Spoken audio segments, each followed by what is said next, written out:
pod moth. The good mic today. Very crisp mic today. That is a hot take on a microphone. Katelyn serving out hot takes on a hot mic. It's the nighttime. It's 6:39 and it's dark as hell. Do you want to start the show? Yeah. In olden days, a glimpse of femur was only for morbid dreamers, but you're not alone. Bring anything bones. Two goofy gals with deathly interest go on a skeleton inquest in your headphones. Anything bones. Hello and welcome to Anything Bones. Who me? I'm Sophie Schwartz. And I am Katelyn Hart. And this is a podcast where you're going to hear a lot of information about a lot of things, but it boils down to bones. And topics that relate therein. Yeah, hi everyone. Happy December. Happy December and all the things that come with December. Yeah, we missed Hanukkah. Well, we didn't miss it, but we didn't record a Hanukkah episode this year, which I'm sorry that we didn't do. Well, you know, we did kind of a turn of the tables. We took Hanukkah off and we'll work through Christmas. Yeah, cool. Yeah, it's rad. All right, everyone.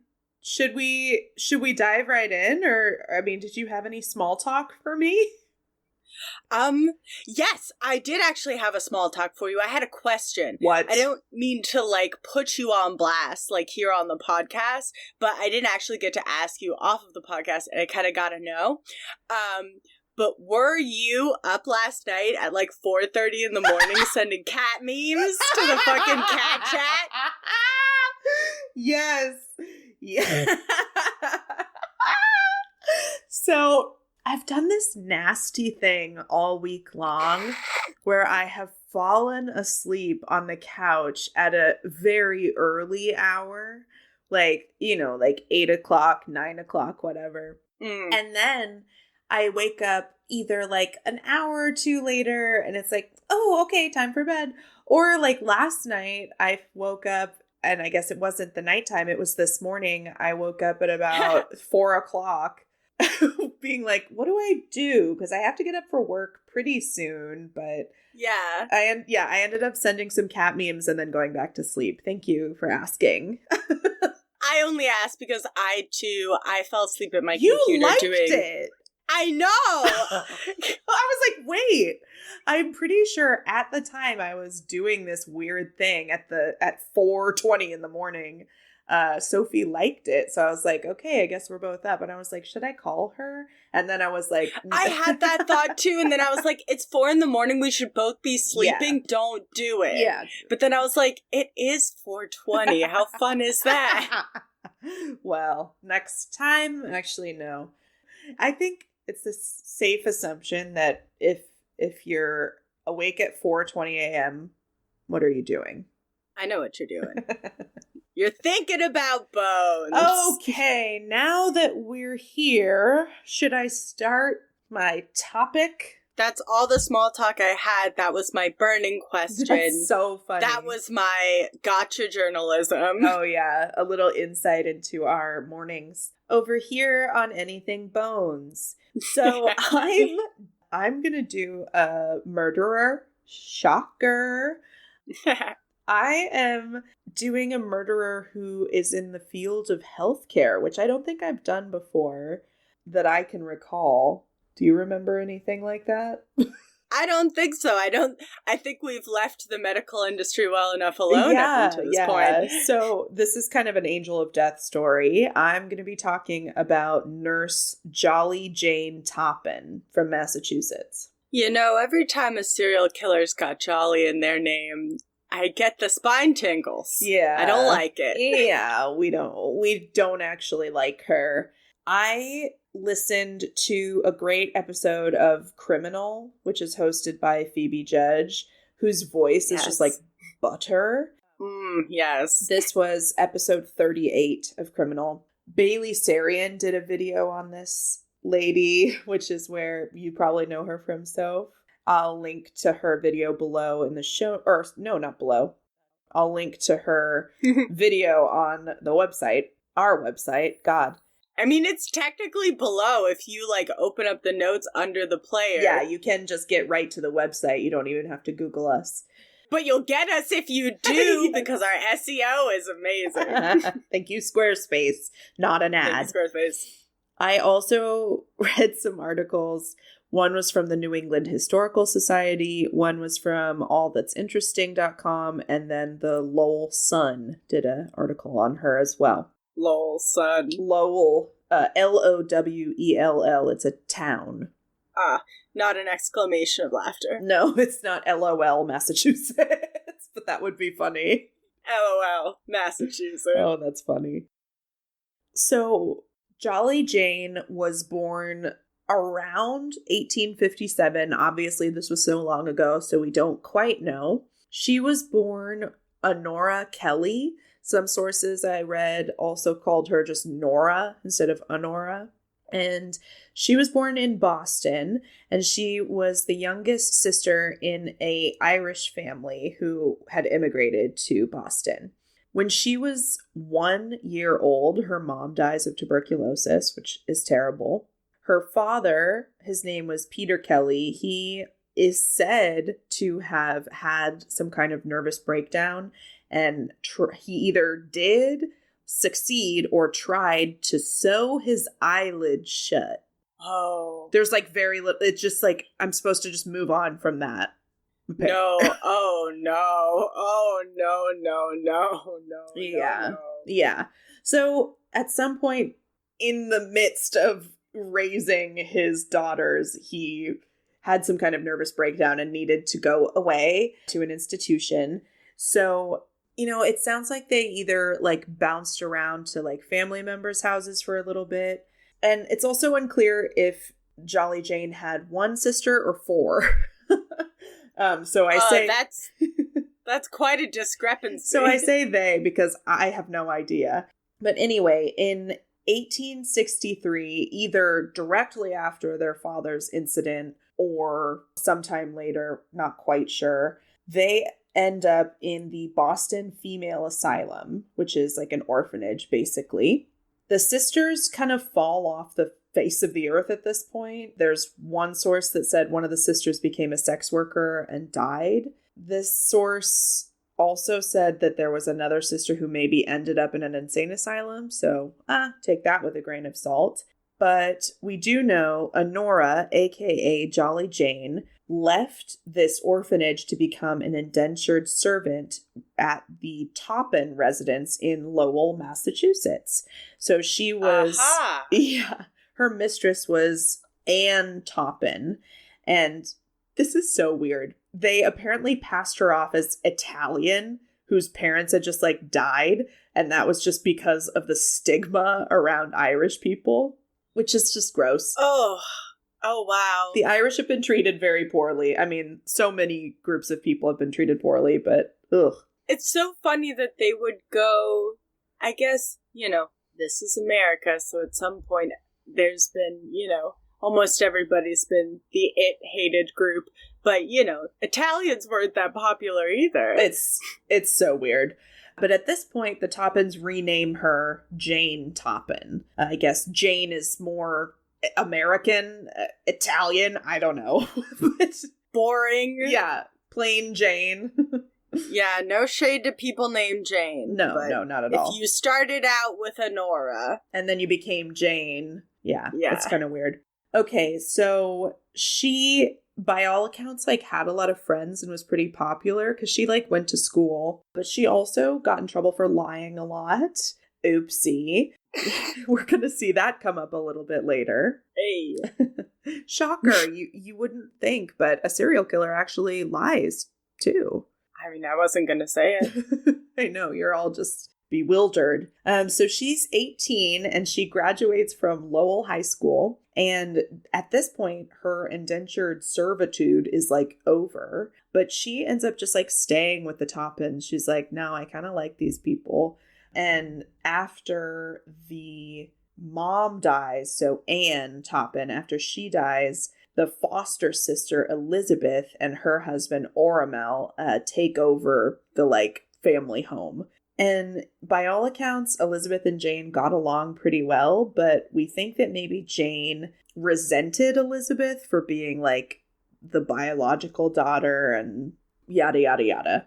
So in 1885, she leaves home and she goes to be a nurse at Cambridge Hospital. One of my sources, I think it was Criminal, the podcast, said that she never actually got her certificate for nursing. She just like got all the training and was like, see ya. So unclear there. I wouldn't be surprised if that were the case.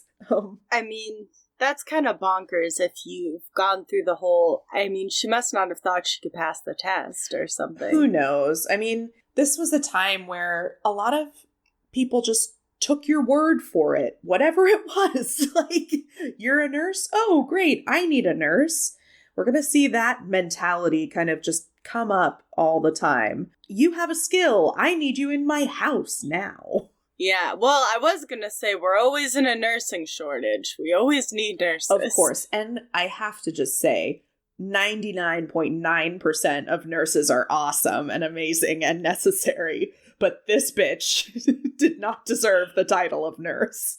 I mean, I think we can safely say no certificate. Bitch ain't a nurse. Yeah. So who knows there?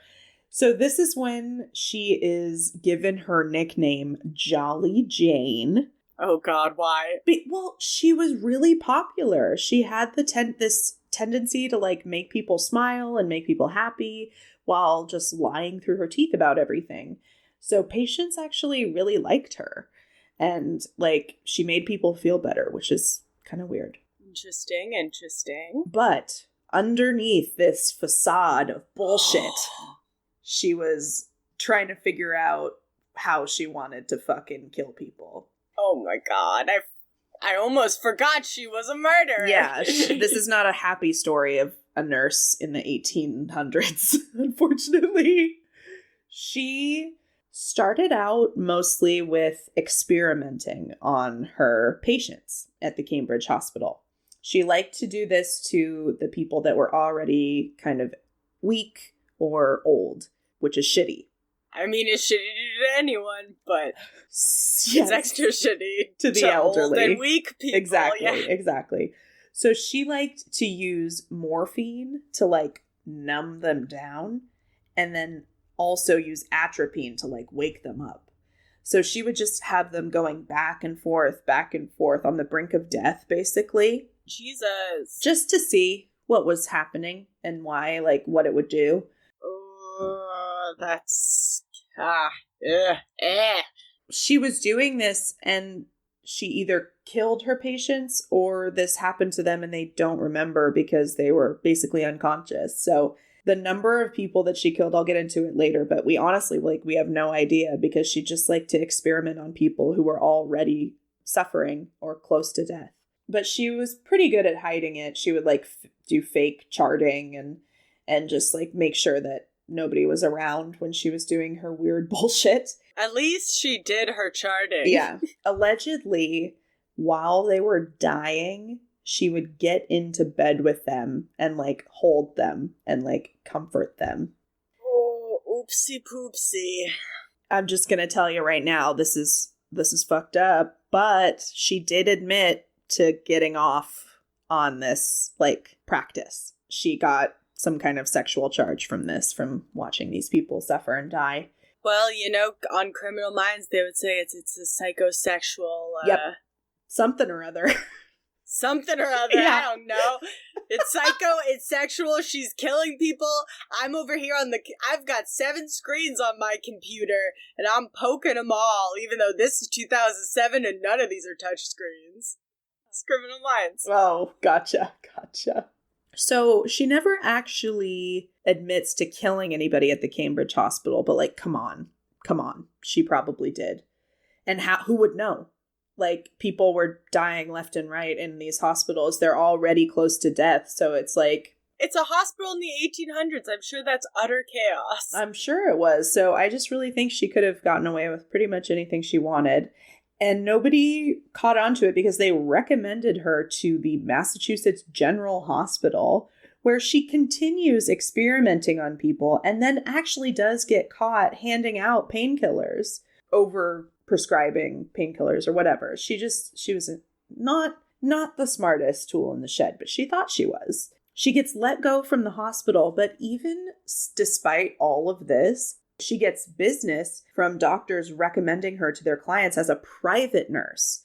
So guess what? All that quote unquote regulation that she was like keeping her in line, maybe or maybe not, there was none of that because now she had her patients in their own homes. Great, awesome. Definitely leave this lady alone with your sick loved one. Oh, definitely. So she did like to kill patients, obviously, but eventually she moves on to killing people that she just plain doesn't want to deal with anymore. Of course, because it's never enough. Yeah.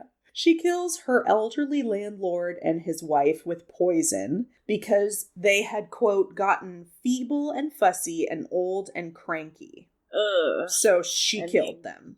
And probably because she owed them money or something, that they were her landlords. Killing your landlord's a great way to get free rent. Exactly. She kills, more patients in her care. And then apparently she kills a friend, quote, so she could take her place at a theological school. So, what? Her friend had a job that she wanted, so she killed her and took the job, but then it didn't last? What? Oh my god. She was just jumping from job to job. She was just doing anything she could to, keep afloat. This is when she kills her foster sister, Elizabeth, from the beginning of the story. So in 1899, Jane comes over to Elizabeth's house, or some accounts say, Elizabeth was visiting Jane. Whatever happened, they end up at a picnic that Jane had obviously prepared for them, which had beef, taffy, and mineral water laced with strychnine. What a fun picnic. Oh my god, let's go to the park and eat some fucking strychnine. Perfect. So Elizabeth obviously succumbs to the fucking strychnine and dies in Jane's arms. And she's like, yeah, I loved it. Jane's like, yeah, that was awesome. She tells police later that she loved watching her foster sister die. Ooh, what a bummer picnic. Yeah. Okay, I've been on some bad picnics in my life, but this has to take the cake. Yes. That's a lie. I haven't been on that many picnics. That's a lie. Every picnic I've been on has been great. Awesome. The best. So, one of the reasons that she maybe killed her sister, other than jealousy or just because she wanted to and liked it, she wanted to marry Elizabeth's husband. Uh-oh. This guy, let me scroll back. His name is Oramel. Oh yeah, Oramel, the best name ever. How could you forget Oramel? I don't know, but he sounds like he should be in the Lord of the Rings. They should be like, oh no, Oramel got shot by an orc. Oramel actually, I believe he makes it out alive of this story, which is amazing. Holy shit. I know. So I know.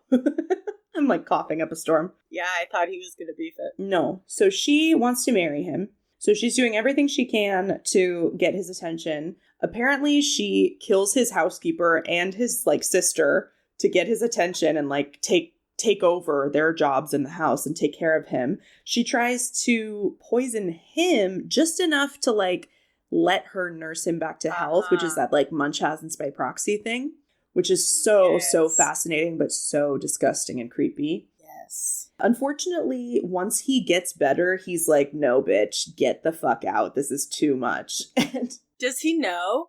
I don't know. It's unclear. I mean, he's about to find out.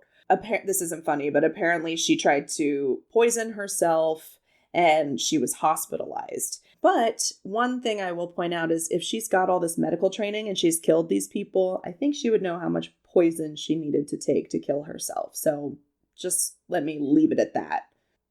Yeah. So she recovers from this incident and she finds out that this detective is on her case. And guess what? That guy's right. He accuses her of killing an entire family the Davis family, who she like rented property from. And indeed, Jane had killed the wife, the father, and both of the daughters from poisoning. And in 1901, she is arrested. And eventually during, her talks with the police and her trial, she admits to 31 murders, but also said that the number could be as high as 100. Between 31 and 100 murders. Yeah, no big deal. One of the best things I think about this story so far has been the discrepancy in numbers. She's either got 4 sisters or 1.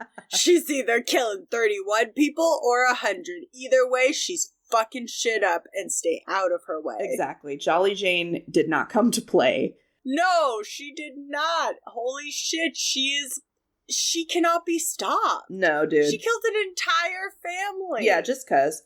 And she killed all of Ormel's family. All of his family, too. She liked to do that. And people just kept recommending her to other families, being like, oh, yeah, my uncle died, but, the nurse was great. So, yeah, you should hire her. So it just spiraled out of control. But she did give an explanation for why she did this. Are you ready? You know what, Katelyn? I would love to hear why she did this. What is the top-notch, A+, super rational reason that she did this? She got dumped when she was 16 by a boy who gave her a promise ring and then moved away and fell in love with someone else.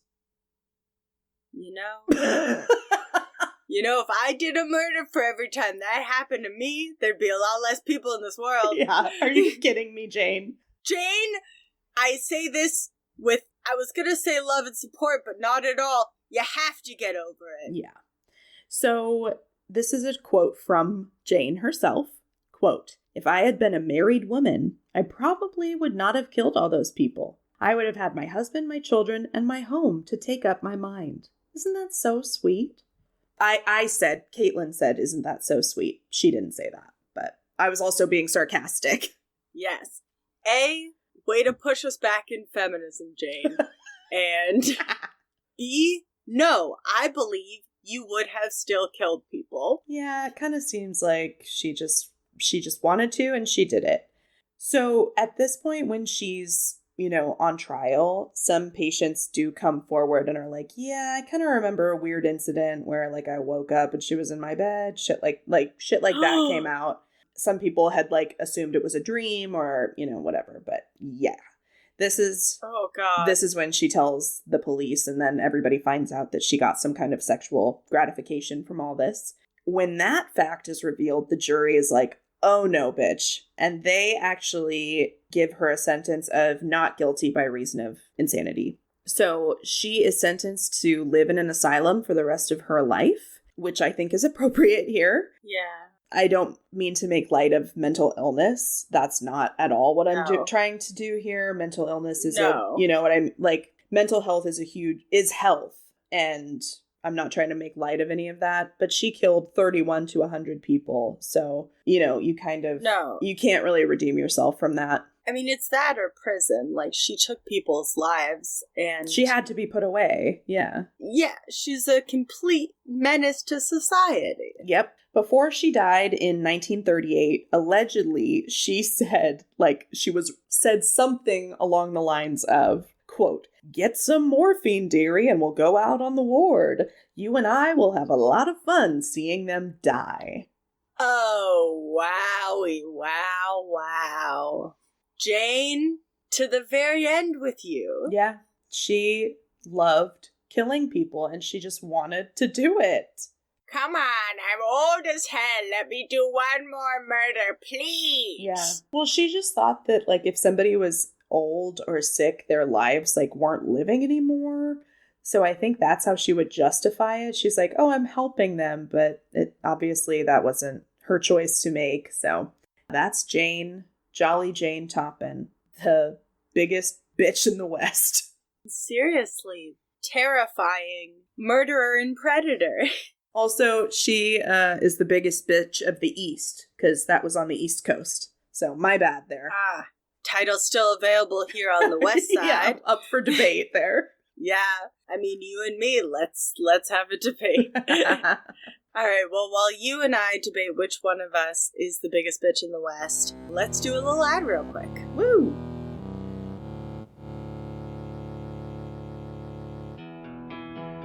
Everybody knows that true crime can be a real buzz killer, so why not pair it with a nice glass of wine? Join us, Macy and Nicole, the hosts of Buzzkillers, a true crime podcast, as we drink our way through new bottles of wine every week, while navigating true crime cases, conspiracy theories, and even some spooky haunts.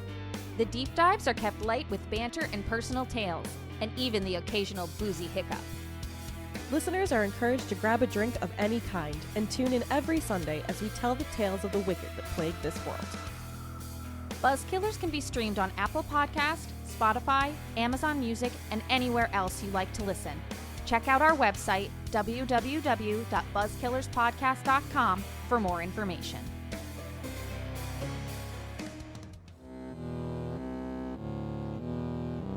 Did you like that ad? Great! Welcome back to the podcast. Thank you. So, it's my turn for the bones. Okay. And I decided I was really having trouble finding a topic for this week's episode. And so I turned, of course, to my friend Odessa, and I was saying, oh, I'm having trouble finding a topic. And she says, I got something for you. And I was like, oh, do you? So this topic is suggested by Odessa Cross. Thank you. We're going to be talking about the affair of the poisons. Yes, more poison, more poison. By the grace of all of the gods that exist, we have a theme. We have a poisonous theme that we didn't even try to get right. Yeah, this episode is toxic. Do not ingest. Keep away from children and pets. Yeah. God, what is this affair? I'm on the edge of my seat. Well, before you fall off, let me support you with some sources. Good. We have Atlas Obscura, 2 articles from Wikipedia, an article from HistoryExtra.com, Encyclopedia Britannica, and of course, Murderpedia. To get to the affair of the poisons, we have to start first with one of its inciting members, who is a French courtier lady named Madame de Brinvilliers. And she was a French noblewoman, and she was born in 1630. And like most noble people were, she was relatively wealthy, and her family was influential. And even though she was the oldest of 5 children, she was a woman and thus could not inherit her father's substantial estate. So she has to go and marry somebody. Yeah, perfect. Yeah. So at the age of 21 in 1651, which when I read that, I was like, 21? I thought it was going to be 12. This is when she gets married. Oh, what a relief.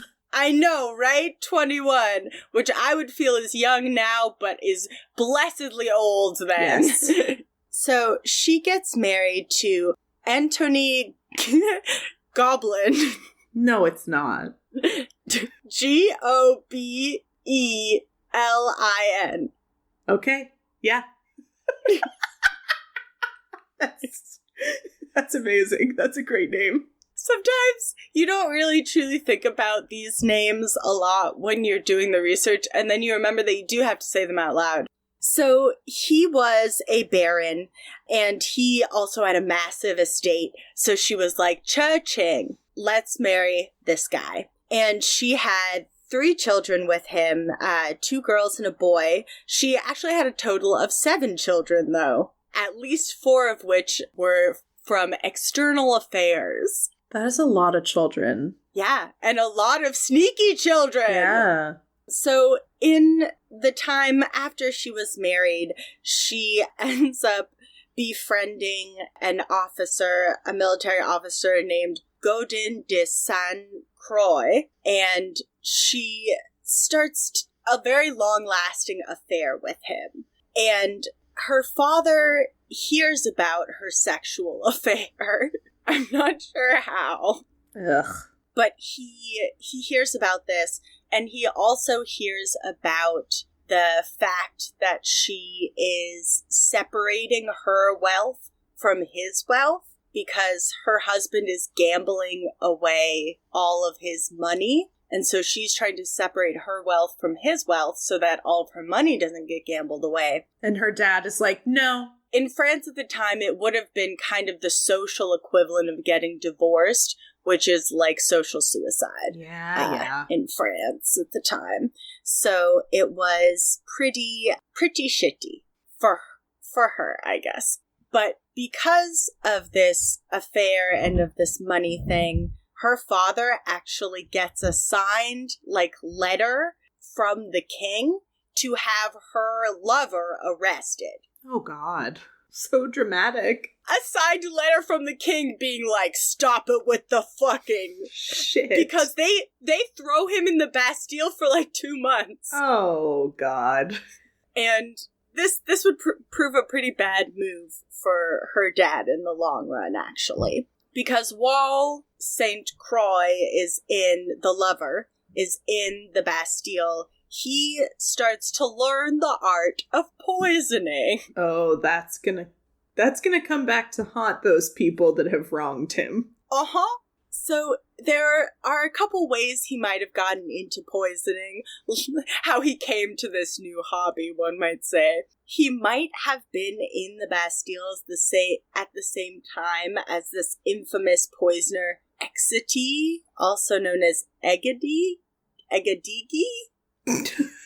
I'm trying. Eggidi. Egedigi, yeah.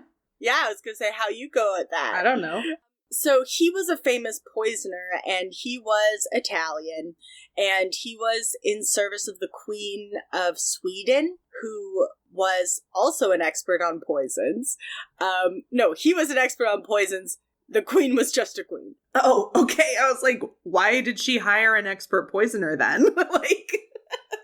She's like, I like to spread it around. I think of him as an apprentice. I hired him, but really it's me who's, doing the poisoning. It's a man's He's world. my poison beard. Yeah. A poison beard. Now that's something.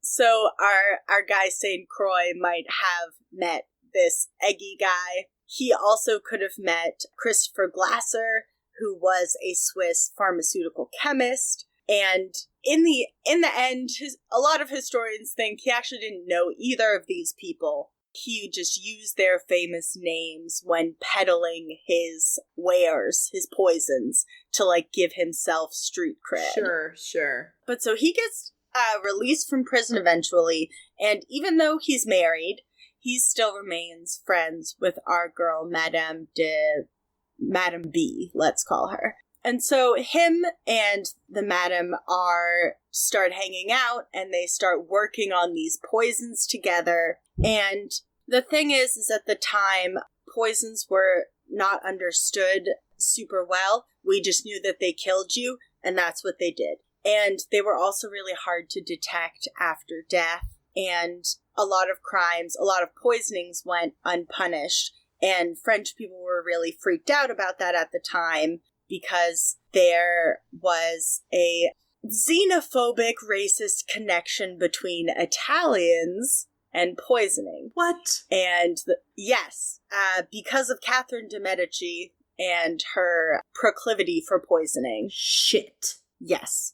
And they would say some wild stuff about Italians that was total BS, such as that they could put poison into a glove and kill you, from miles away. It's, Jeez. It's... Okay. Yeah. So the tensions around poisoning as both, having a cultural context of racism around it and also just it being a hot topic, this was kind of on everybody's minds. So that's probably a little bit where they got this idea to start poisoning people. So Saint Croix and Madame B, they love poisoning people, and they love doing it together. And so they begin to test their new poisons by making like laced cakes and baked goods and taking them to the hospital. What? And giving them to old people. Oh, shit. This is unreal. We are so on the same wavelength, it hurts me. When you started talking about that shit, I was like, this is perfect. La la la la. I hate that old people are getting poisoned, but they're getting poisoned twice in this episode. I'm sorry. Dang. Well, I mean,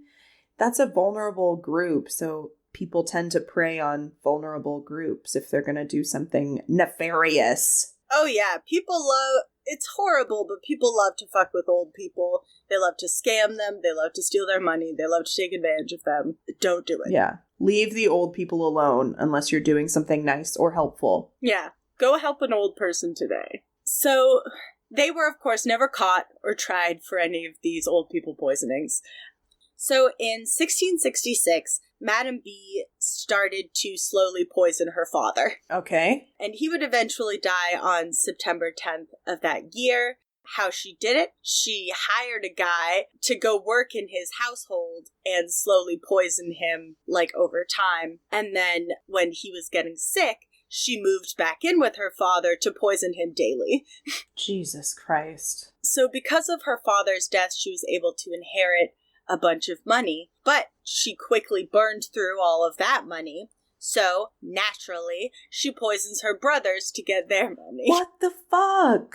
That is not okay. No, it's not. Get a job. Poisoning is not cool, you guys. Well, she can't get a job. She's a French noblewoman. Okay, well, shit. Maybe that was too far. I'm sorry, Madame B. I mean, do something else. Do something else, exactly. Yeah. So these poisonings kind of went undetected until her conspirator and lover, Saint Lacroix, died in 1672. Oh. The cause of his... Yeah. How? Yeah. The cause of... You're gonna tell me. Yeah. So the cause of his death is kind of unknown. What? We don't... Okay. One of the more prominent theories is that he accidentally poisoned himself. Well... Yeah, I mean, I could see that happening. That's okay. But he also could have been sick, or he could have been poisoned by his lover. Yeah, that's a tricky one. I like to think that he was mixing up poisons, licked his finger, and was like, oh, crap. Well, that's the end of me, isn't it? Yeah. Huh. I don't know. That's fucked up. Yeah, but his death was kind of the crack in this case, because they ended up finding this box that had a lot of documents that pertain to these poisonings, because they wrote down a lot of the shit that they were doing. That's a bad idea. Yeah, they had a note that was promising money to St. Croix from Madame B for, like, you know, the poisoning of her father. Ugh, come on. You know, there was documentation about them poisoning the old people. And so when they found this box full of stuff, Madame B gets wind of this and she's like, that's it, I'm out of here. Yeah. So she flees Paris. She's on the lam for about 4 years. And she, like, goes and lives in a convent. She has a whole side quest. And they end up arresting her in Belgium, though. And they find a letter in her convent cell where she confesses to poisoning her sister, daughter, and husband. And here I wrote, stop writing letters. Yeah, stop. Exactly. Just stop writing it down. You don't need to remember this. Yeah. And of course, you know, she tries, after she's arrested, she tries to distance herself from her confession, saying that she was in some sort of mad fever. But of course, she was found guilty. And she was subjected to water torture, which meant that she was actually stripped naked and she had 24 pints of water forced down her throat. Ah. And then she was, of course, beheaded and burned at the stake. Jesus Christ. Yeah. They didn't like this lady. They did not fuck around. Oh, that's really awful. Why did they force feed her? Ugh, I don't want to know. Because they were fucked. Yeah. They're on the precipice of getting even more fucked up. Mm-hmm. But so before she is executed, she is being interrogated more about these poisonings. Because remember, poisoning is a super hot topic right now. And she says, quote, out of so many guilty people, must I be the only one put to death? half of the people in town are involved in this sort of thing. I could ruin them if I were to talk. Oof. That is chilling. Yes. So from this opens this entire big scandal. I can only where imagine. So many people in the king's court in France were poisoning people. Oh my god. She was like, before I go, I'm outing everyone. Yeah, it sounds like it was already kind of a tense time, and then she says half of the town is involved in this kind of shit, and then is like, see ya, enjoy. Bye. This gets back to the king, of course, and he freaks out, and he appoints a special lieutenant of the Paris police to oversee, like, a big investigation of these poisonings. And it's not long before people start getting arrested. They're going after chemists, counterfeiters, of course, known poisoners, and a lot of this also connects to witchcraft. Sure. In the late 1660s and early 1670s, there were a lot of members of the French nobility dying unexpectedly. So they're like, it's either poisoners or witches, or both. Exactly. And poisoning and witchcraft sort of became popular in the court, as we were saying, and it became such a problem that they, had this special secret tribunal called Chambre at... I'll send this to you. Maybe you can pronounce this bad boy for me. I'm gonna say Chambre Ardente. Ardente? You're looking at me like I know whether that's right or not. It's gonna be Chambre Ardente. Final answer. Thank you.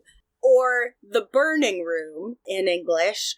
And this was a special chamber with all this black fabric where people would be judged whether or not they were going to be executed for these poisoning. Jesus Christ. I know, this is so intense. And a lot of this is about poisoning, but again, it's also equally about the witchcraft. And it's interesting because this takes place about 10 years before the Salem witch trials, just on the other side of the pond. Creepy. Maybe inspired some shit. Well, it ended up killing about 3 times as many people as the Salem witch trials. Wow. Yeah. We're going to get into some numbers in a second, but I just want to talk about some prominent players in this poisoning ring really quickly besides our Madame B. So we have Catherine Monavison, also known as La Vison, but she was apprehended outside of her church on March 12th, 1679, and she was a divinerness.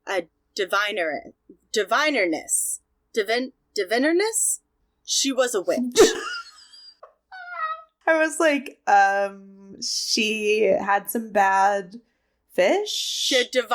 She had divining powers. Okay. I know. I knew it was getting spooky. I'm sorry. It's getting spooky, okay? She can cure anything from a toothache to finding stuff that's lost, but it's gonna cost you a lot of money. As we've learned, there's a lot of money in witchcraft. But she'll do you love potions, she'll do you an abortion.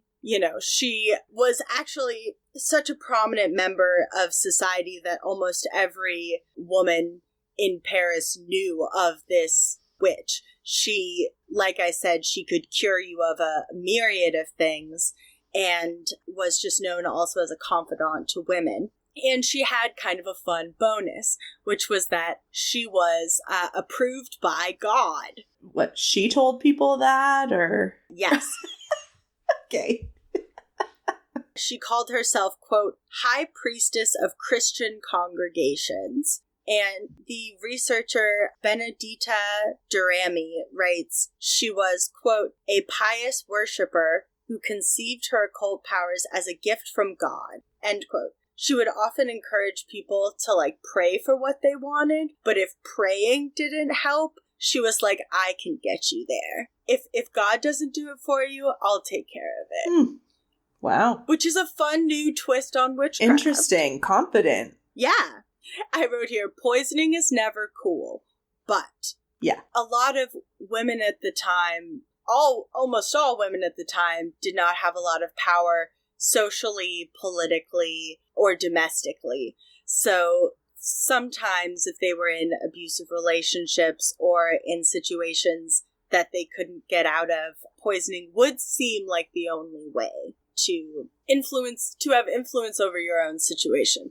Again, poisoning is never cool. We don't endorse it. But some people were in difficult spots. So when Lavizon was arrested, she immediately started telling on everyone else. She was like, well, if I'm going down, everyone else is coming down with me. Because she knew everybody. And she ended up naming, members of court. She ended up naming people of lower, middle, and upper class. She was really out to set the whole town on fire. So, unlike Madame B, she actually was specific with who she named. Whereas Madame B was like, half of you are fucking murderers. Goodbye. Yeah, exactly. She gave them specific clients of people who she worked with within the court of Louis XIV. So shit. This, of course, scared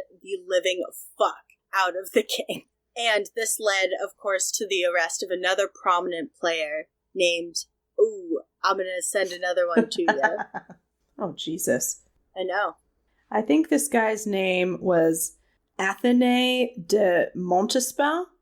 Sounds great to me. She was one of the king's mistresses. God damn it, sorry. That's fine. She came to court in the mid-1660s, and she was one of the queen's, ladies in waiting. And she ended up seducing the king after a lot of trying, and ended up having 7 children of his. Another person with 7 children in this story. I know, the numbers in this episode are crazy. So the charges against her were that she had poisoned the mistress that had preceded her. Oh, God. Damn, that is cold. Yeah, and that she had used love potions and love magic to make the king fall in love with her. Damn. And she was also charged with having conducted a, quote, black mass, which she did entirely naked, where she conjured the king's love with a series of diabolical rites, including possibly killing a baby. Boo. Yeah, I'm not sure if that's true. I hope to God it's not true.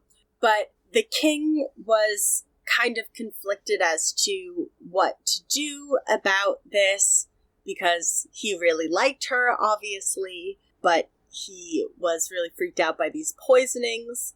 So he ended up stalling on his decision for a couple of months. He was like, let me think about it. Oh, man. And then he kept her in court. Okay, yeah. She got away with it. That's okay, fine. Nothing surprises me anymore. Yeah, of course, she did have to go to the burning room, lit only by torches, where 13 magistrates would gather to interrogate the people that were on trial. In the end, over the 5 years that the poisoning affair was happening, which was 1677 to 1682, 319 subpoenas were issued, 194 individuals were arrested, 23 people were banished, 36 people were sentenced to death, and there were in total 442 people charged with crimes relating to, quote, involvement in evil spells and compositing, distributing, and administering poison. Jesus Christ. Was there a date range on those numbers?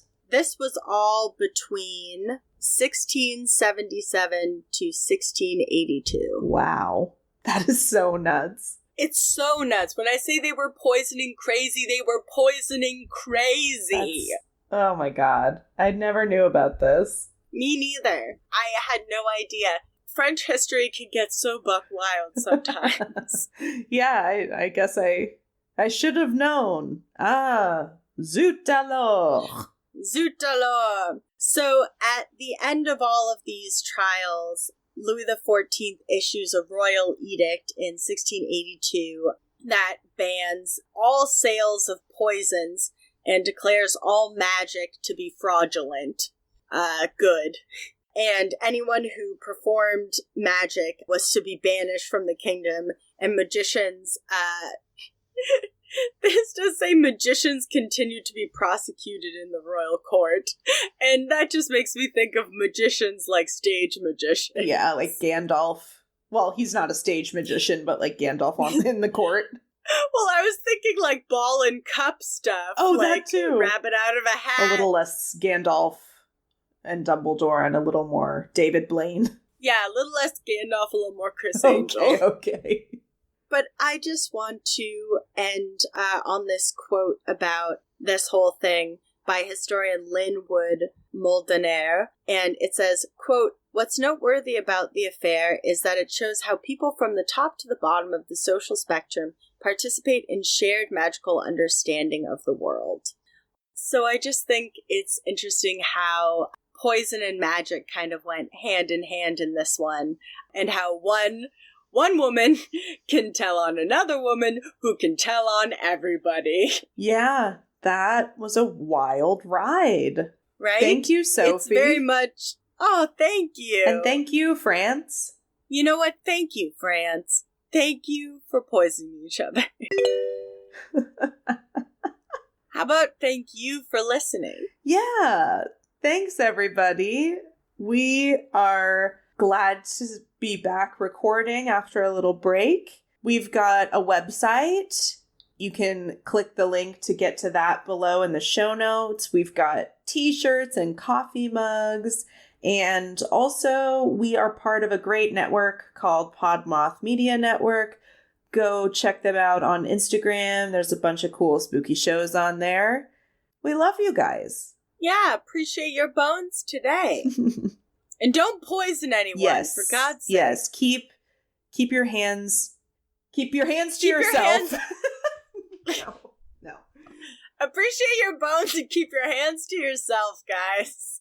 Appreciate your bones and make sure that if you're going to be executed, you tell everybody's secrets before you go. Appreciate your bones and spread that hot goss. All right. Longest outro of my life. We love you guys. Bon voyage. I'm sorry. You went so fast. I was not ready for that in the slightest. I know. Cut that out. No, I won't. Okay. All right. Only one thing left to do. Bon voyage. Bye. Bye. Thanks for listening to Anything Bones. Follow us on Instagram or Facebook at Anything Bones Podcast, or email us at anythingbonespodcast@gmail.com. Thank you to Nick Kruger for our spooky music and Stephen Vetteroff At Chubby Scrubby on Twitter. for our jazzy vocals, and thank you to Camilla Franklin At Camilla Strader on Instagram. for our beautiful bony artwork. Please rate, review, and subscribe. Let's go to the park and eat some fucking strychnine. Ah, zut alors.